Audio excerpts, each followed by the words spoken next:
എല്ലാവർക്കും നമസ്കാരം. നമുക്ക് ചുറ്റിലും ഒരുപാട് കാർ ബ്രാൻഡുകൾ കാണാം. പക്ഷേ ഏതെങ്കിലും ഒരു വാഹനപ്രേമിയോടോ വാഹന ഉപയോക്താവിനോടോ നിങ്ങൾക്ക് ഏറ്റവും റിലയബിൾ ആയി തോന്നുന്ന വാഹന ബ്രാൻഡ് ഏതാണ് എന്ന് ചോദിച്ചാൽ പലർക്കും ഉത്തരം ഒരേ ഒരു പേരായിരിക്കും: ടൊയോട്ട. ഇന്ന് നമ്മൾ പറയാൻ പോകുന്നത് ഒരു കാർ കമ്പനിയുടെയും അതിന്റെ ഉയർച്ചയും താഴ്ചയും നിറഞ്ഞ ഒരിക്കലും വിട്ടുകളയാൻ പാടില്ലാത്ത ചരിത്രമാണ്. ടൊയോട്ടയുടെ കഥയുടെ തുടക്കം കാറുകളിൽ നിന്ന് അല്ല, തുണിത്തരത്തൊഴിലിൽ ആണ്. സക്കിച്ചി ടൊയോഡ എന്ന ഉന്നത ആശയങ്ങൾ കൈമുതലായുള്ള ജാപ്പനീസുകാരൻ ആണ് ഈ ചരിത്രത്തിന്റെ ആദ്യ അധ്യായം എഴുതുന്നത്. അദ്ദേഹം കണ്ടുപിടിച്ച യാന്ത്രിക നെയ്ത്ത് മെഷീനുകൾ തുണിത്തര വ്യവസായത്തിൽ വലിയ മാറ്റം കൊണ്ടുവന്നു. പക്ഷേ കഥയുടെ പ്രധാന നായകൻ അദ്ദേഹത്തിന്റെ മകനാണ്, കീച്ചിരു ടൊയോഡ. തുണിത്തരങ്ങൾക്കപ്പുറം മറ്റെന്തെങ്കിലും ഒന്ന്. മോട്ടോർ കാറുകളുടെ നിർമ്മാണം എന്ന ഒരു ആശയവും ദാർശനികതയും അദ്ദേഹത്തിനുണ്ടായി. ടൊയോട്ട മോട്ടോർ കോർപ്പറേഷന്റെ ജനനം 1933-ൽ ടൊയോട്ട ഓട്ടോമാറ്റിക് ലൂം വർക്ക്സ് എന്ന കമ്പനിയിൽ ഒരു ഓട്ടോമൊബൈൽ ഡിവിഷൻ ആരംഭിച്ചു. അത് പിന്നീട് 1937-ൽ ടൊയോട്ട മോട്ടോർ കോർപ്പറേഷൻ ആയി മാറി. പേര് ടൊയോട്ട എന്നല്ലാതെ ടൊയോട്ട ആക്കിയതിന്റെ കാരണവും വ്യത്യസ്തമാണ്. ടൊയോട്ട എന്നത് 8 സ്ട്രോക്കുകളിൽ എഴുതാവുന്ന വാക്കാണ്. ജാപ്പനീസ് സംസ്കാരത്തിൽ 8 ആണെങ്കിൽ അത്രമേൽ ശുഭസംഖ്യയാണ്. ആദ്യത്തെ കാറുകൾ, ആദ്യത്തെ വെല്ലുവിളികൾ. 1936-ൽ ടൊയോട്ട എ മോഡൽ പുറത്തിറങ്ങി. ഒരു പ്രാഥമിക സെഡാനാണ്. അതിന്റെ രൂപത്തിൽ തിയേറ്റർ പോലുമുള്ള സ്റ്റൈൽ ഉണ്ടായിരുന്നു. പക്ഷേ അതേ കാലഘട്ടത്തിൽ ജപ്പാനെ ലോകമഹായുദ്ധം ബാധിച്ചു. ടൊയോട്ടയുടെ നിർമ്മാണ പ്രവർത്തനങ്ങൾ സൈനിക വാഹനങ്ങളിലേക്ക് മാറി. സാധാരണ പാസഞ്ചർ കാറുകളുടെ നിർമ്മാണം 2ാം സ്ഥാനത്തായി. യുദ്ധശേഷം പുനർജനനം. 1945-ൽ ജപ്പാൻ തകർന്ന ഒരു രാജ്യമായിരുന്നു. ടൊയോട്ടയും അതിന്റെ ഭാഗമായിരുന്നു. ജീവനക്കാരുടെ ഉപവാസ സമരവും പ്രവർത്തന നഷ്ടവും നേരിട്ടു. പക്ഷേ കീച്ചിരു ടൊയോട്ട അതിൽ ഒന്നും തളർന്നില്ല. പ്രശ്നങ്ങളെയും പാകപ്പിഴകളെയും കുറിച്ച് പഠിച്ചു. പ്രശ്നങ്ങൾ പഠിച്ചെടുക്കുക, മെച്ചപ്പെടുത്തുക എന്നത് അദ്ദേഹത്തിന്റെ നയം ആയിരുന്നു. ഇതാണ് പിന്നീട് ടൊയോട്ട പ്രൊഡക്ഷൻ സിസ്റ്റം (TPS) ആയി വളരുന്നത്. ടൊയോട്ട പ്രൊഡക്ഷൻ സിസ്റ്റം വിജയത്തിന്റെ അടിത്തറ. ഉത്പാദന കാര്യക്ഷമത, നിലവാരത്തിന്റെ ഉറപ്പ്, തുടർച്ചയായ മെച്ചപ്പെടുത്തൽ എന്നിവ ഉറപ്പാക്കാൻ ടൊയോട്ട വികസിപ്പിച്ചെടുത്ത ലോകപ്രശസ്തമായ ഒരു നിർമ്മാണ തത്വമാണിത്.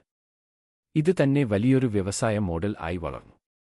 നമ്മുടെ നാട്ടിലെ പല കമ്പനികളും ഈ മാതൃക പിന്തുടരുകയാണ്. ആഗോള വിപുലീകരണം.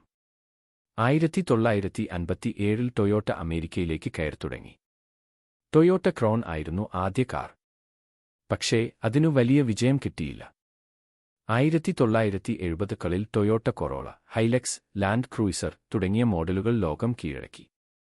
കൊറോള ഇപ്പോഴും ലോകത്തിലെ ഏറ്റവും കൂടുതൽ വിറ്റ കാർ മോഡലാണ്. ടൊയോട്ട ആഗോളതലത്തിൽ പ്രമുഖ ബ്രാൻഡായി മാറാൻ തുടങ്ങിയ ഈ കാലഘട്ടത്തിൽ അവരോടൊപ്പം വിപണിയിൽ ഉണ്ടായിരുന്ന നിരവധി പേർ വളരുകയും തളരുകയും ഉണ്ടായി. ഹൈബ്രിഡ് വൈദഗ്ധ്യവും പുത്തൻ കാൽവെപ്പും. 1997-ൽ ടൊയോട്ട പുറത്തിറക്കിയ പ്രൈസ് ലോകത്തിലെ ആദ്യ മാസ് പ്രൊഡ്യൂസ്ഡ് ഹൈബ്രിഡ് കാർ ആയിരുന്നു. അതുമുതൽ Toyota hybrid, plug in hybrid, hydrogen fuel cell വാഹനങ്ങളിൽ മുൻപന്തിയിലായി. ഇന്ന് ടൊയോട്ടയുടെ ലക്ഷ്യം കാർബൺ ന്യൂട്രൽ മൊബിലിറ്റി ആണെന്നാണ് കമ്പനി പറയുന്നത്. Future of Toyota. ടൊയോട്ട ഇന്നത് വെറും കാറുകൾ നിർമ്മിക്കുന്ന കമ്പനിയല്ല. അവർ സ്മാർട്ട് മൊബിലിറ്റി മേഖലയിലും വലിയ കാൽവയ്പാണ് നടത്തിയിരിക്കുന്നത്. Woven city. ഇത് ജപ്പാനിൽ നിർമ്മാണത്തിലിരിക്കുന്ന ഫ്യൂച്ചറിസ്റ്റിക് സിറ്റിയാണ്. മികച്ച internet, AI, self driving vehicles, green energy എന്നിവയാകും ഇതിന്റെ സവിശേഷതകൾ. ടൊയോട്ട ഇന്ത്യ നമ്മുടെ കാഴ്ചപ്പാടിലൂടെ. ടൊയോട്ട ഇന്ത്യയിലെത്തിയത് 1997. ഇന്ന് ഇന്ത്യയിലെ ഉപഭോക്താക്കൾ ഏറ്റവും ഇഷ്ടപ്പെടുന്ന പല മോഡലുകളും ടൊയോട്ട ബ്രാൻഡിന്റെ വാഹനങ്ങളാണ്. അവരുടെ ഇന്നോവ എന്ന മോഡൽ കുടുംബങ്ങളുടെ വിശ്വസ്ത വാഹനമായി മാറി. ഫോർച്യൂണർ പവർ പ്ലസ് സ്റ്റാറ്റസിന്റെ പ്രതീകം ആയി. Urban Cruiser and Hyryder hybrid revolution ആയി. Rumion and Glanza budget plus style മോഡലുകളാണ്.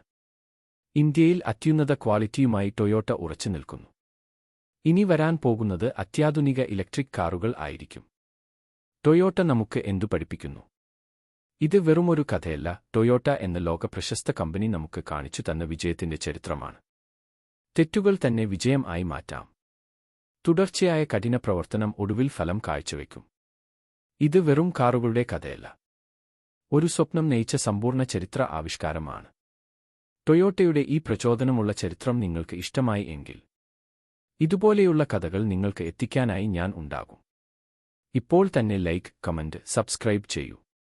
നമ്മുടെ ചാനലായ തക്ഷകൻ മല്ലു ടോക്സിൽ വീണ്ടും കണ്ടുമുട്ടാം. നന്ദി, നമസ്കാരം.